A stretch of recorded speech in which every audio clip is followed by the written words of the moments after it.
oui en réalité que cela. d'accord dinañ ñëwaat léegi ak Maïmouna ci Macky 2012 parce que liñ ci war a leeral bariwul parce que je crois que ça aiderait à comprendre. Macky moom yàgg. Qu'est-ce que j'ai dit?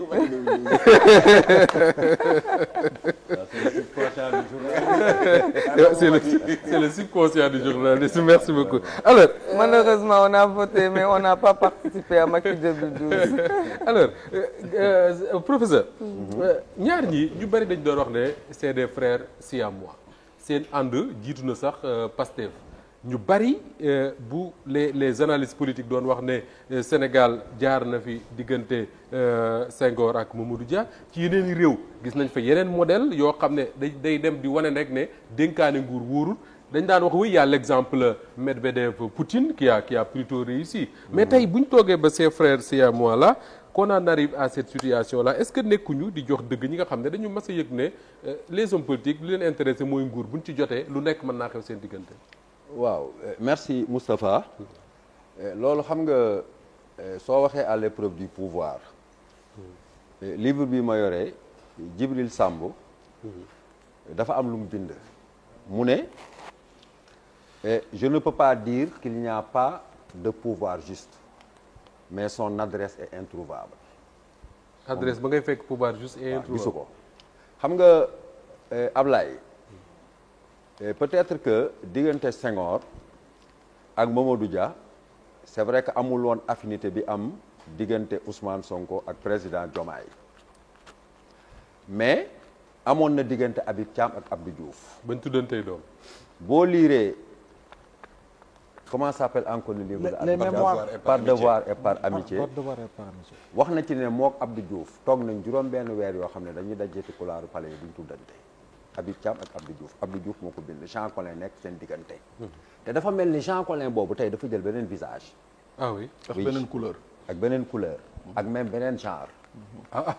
waaw beneen visage beneen couleur beneen genre. xam nga Ablaye su fekkee analyser nga ko en réalité problème fondamental bi nekkoon ci diggante Ousmane Senghor ak Mamadou Dia nekk na ci diggante Diomaye ak Sonko laa dégg léegi mu wax ko en parlant de la justice. mooy ci meeting ba. ci meeting bi. mu ne la justice n'appartient pas au président de la République.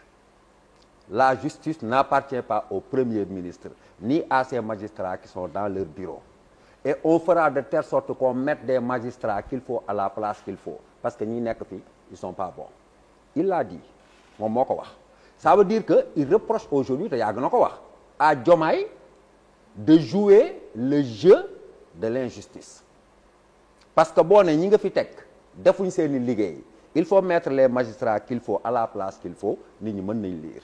Mais xam nga Moustapha man su may def l'archéologie du discours de Ousmane Sonko dama koy comprendre parce que il est très difficile de voir qu'on est en train de perdre un ami qui plus est un ami qui est aujourd'hui le président de la République moo tax man contrairement à Honorable du ma dissocier les deux dimensions de l'amitié déedéet mënoo leen dissocier on ne peut pas les dissocier comme on peut dissocier feuille bi ak livre bi déedéet parce que la ñu seq ba nekk ay xarit moo tax mu def ko mu nekk président de la République c'est ceci qui explique cela bu ñu nekk loon ay xarit mu xam jukkoom ñu tuddante ay doom ci seen biir famille mu gis ay valeur am kon gëm naa ne du ko désigner dina désigner keneen benn bi mooy boo xoolee discours Ousmane Sonko loolu daf ko mos a naqari daf ko wax au mois de juillet bi ñuy def xamatuma nu mu tudd la restructuration du PASTEF am na nu ñu ko tuddee woon mois de juillet Casamance dama fekk bac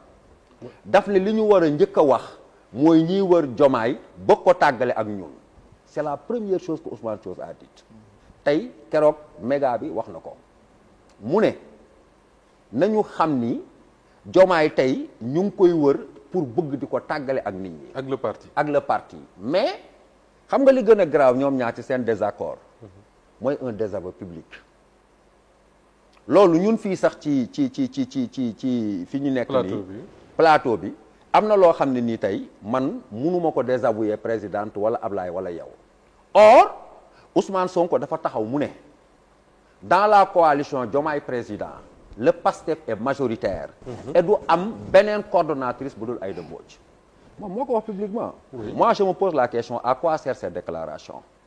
Parce que pour man am na yoo xam ne ñoom li ñu seq am parti d'autant plus que Ousmane Sonko tourné waat wax ne Pastef parti xam-xam la parti production la parti xam-xam am na loo xam ne du am déballage ci mbedd.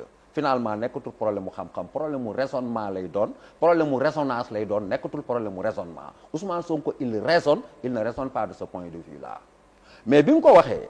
la preuve xëy nañ suba teel benn déclaration génn ñu ne Diomaye moo ko signé. Aïda Mbodj dem na Mimi Touré dem la. mais loolu li Pape wax man jàpp naa ni Ousmane Sonko ak Diomaye fi ñu jaar ak enjeu yi ñu am waxuma la. APR bi nga xam ne nii perte nañ le pouvoir ak ni ñu ko perte et qui sont à l'affût parce que duñ perte pouvoir bi ak aussi les occidentaux qui nous regardent nga xam ne bëgguñ benn pays africain bu am Ousmane Sonko ak Diomaye buñ sañoon ay bini wii la ñuy am ñu leen di jox suñu alal ji yow nga gis enjeu yooyu jàng li nga jàng ñaari jigéen yoo xam ne dañoo nekkoon ci anti système di leen boole li Pape Moussa wax. loolu nekkoon ci système nekkoon ci système. loolu di leen boole loolu du wax ji. man je crois que le problème il est plus fondamental xam nga lu tax. man c'est que y a des moments où je comprends pas les positions de Ousmane Sonko. wax na ci discours am bi mu ne APR c'est un parti de criminels dañoo war def décret dissoudre leen. mais Aïda Mbodj bokk loolu APR wala. non mais bokkoon na PDS. Mimi Touré fu mu bokkoon. APR du ñoom ñëpp ñu ngi seen biir.